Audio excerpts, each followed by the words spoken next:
Okidoki. Honestly, I got bored, so I was scrolling through Netflix and realized I never ended up watching Tenki no Ko or Weathering with You. Mostly because I didn't have any interest at the time, but I had 2 hours to kill and you can't go too wrong with a Makoto Shinkai movie. They're kind of the Marvel movies of the anime industry. You don't really care about the story, you're just there to keep up with Radwim's next music video. Tenki no Ko is about a runaway kid called Morishima Hodaka, jumping from the country to Tokyo because the boonies felt suffocating as kind of his whole motivation.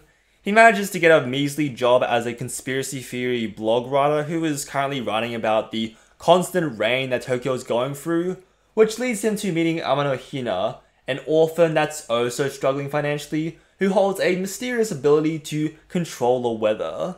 I'll get this out of the way because everyone and their mother has already said this, but this is a Makoto Shinkai movie. It's bloody gorgeous. It's basically the bare minimum you expect from Shinkai, but it still looks amazing. You don't need me to tell you, but it's expected that it gets mentioned at least once when you're discussing these type of movies. Just look at these shots in the rain. The way these ice cubes jiggle and glisten. I would lose No Nut November for this Big Mac. How dare you make McDonald's look so good? I won't fall for this product placement. Anyway, back to the story. The first half is basically Hodaka trying to figure out how to survive in Tokyo, and then meeting Hina, which I have to point out, why did Hina decide to just show this random kid her weather powers? Like, man, this runaway kid almost shot someone, he's clearly dangerous, but he did save me from selling my body, so I guess I'll show him my superpowers. I didn't realize Sunshine Girls were so naive, but I guess she already has a history of being exploited by those around her. Or maybe it's a power move. You have a gun? Heh, that's cute, kid. I literally control the skies. Jokes aside, we've got limited screen time, so we gotta introduce everything quickly. Hodaka now knows about her powers and decides to help her sell her services so that she can support herself and her little brother, because they're orphans that managed to escape child services. Because Tokyo has been raining for an entire month or so, they managed to make quite the name for themselves, clearing the skies for numerous events and getting paid handsomely. I initially thought this was going to lead to the government discovering Hina's abilities and trying to take her away for research or experiments. The kids even stopped the Sunshine Girl services because she got on the news, but that doesn't happen. No one seems to care that much about this teenage girl that is able to make the rain come and go. They're just happy to see the blue sky every once in a while. What a positive movie. That is until we discover that Hina's body is slowly turning into water the more she uses her abilities. Turns out, Sunshine Girls get sacrificed to the clouds or something so that Tokyo doesn't get flooded. I don't really get what's supposed to happen to her once she's up there. Do all the liquid fish just start eating her? That would be a dark turn for this movie. Which, I feel like this movie is way too uplifting for what the story is. A clear example is when she has been taken by a sky and she's stuck in the clouds, but for some reason she's on this happy little green field.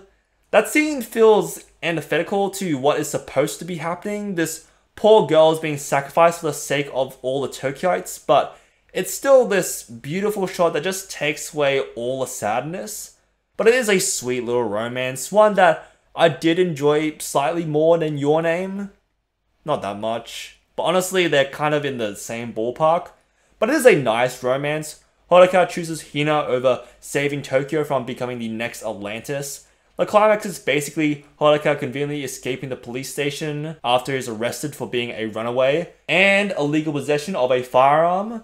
Japanese police just kind of suck at keeping this 16-year-old from running away. He then conveniently meets up with a friend who helps him escape on a trusty scooter before running the rest of the way because the roads are flooded. Which, props to this kid, he obviously doesn't skip leg day. I think he ran from train station to train station. I wish I had that kind of stamina. But yeah, Hodaka saves Hina from the clouds. It's another beautiful shot with another Radwimp song. It's a very nice scene.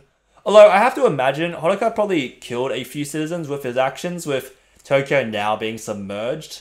I don't really get how Tokyo is still functioning. It seems like everyone lives in skyscrapers now and travel via boats, but how long is that gonna last with all the building slowly eroding underwater? It doesn't really explain it, nor does it need to, but everyone sure seems fine with the fact that Tokyo is very slowly sinking beneath the waves. And I want to talk about this one moment after the time skip when Hodaka meets up with Kisuke for the last time. 何お前3年間ずっとそんなこと考えてたの？そんなことって。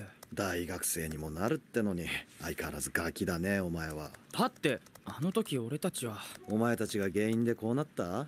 自分たちが世界の形を変えちまった？なわけねえだろバーカ。うぬぼれんのも大概にしろよ。What on earth are you talking about? Why are you denying that they flooded Tokyo? You know Hina can control the weather. She cleared the skies for you specifically because your daughter sucks at breathing. You of all people should believe Hodaka. If you're trying to make him feel less bad about dooming Tokyo, there's not much point.